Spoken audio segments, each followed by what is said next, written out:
ఏశావు వేటకు వెళ్ళి ఆకలితో తిరిగి వచ్చాడు. యాకోబు వంట వండడం చూసి కొంత ఆహారాన్ని అడిగాడు. యాకోబు ఈ అవకాశాన్ని వినియోగించుకోవాలనుకున్నాడు.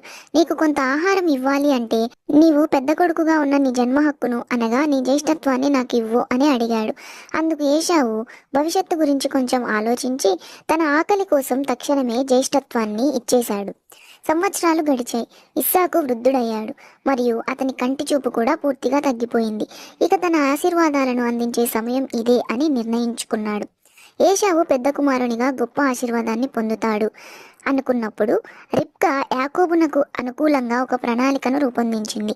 అతడు ఆశీర్వాదం పొందేందుకు ఆమె యాకోబును ఏశావు వలె ఉండుటకు మారువేషం ధరించమనింది.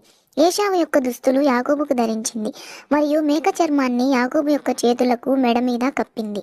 ఎందుకనగా ఏశావు రోమములు గలవాడు కనుక తండ్రి యాకోబును పట్టుకున్నప్పుడు ఏశావు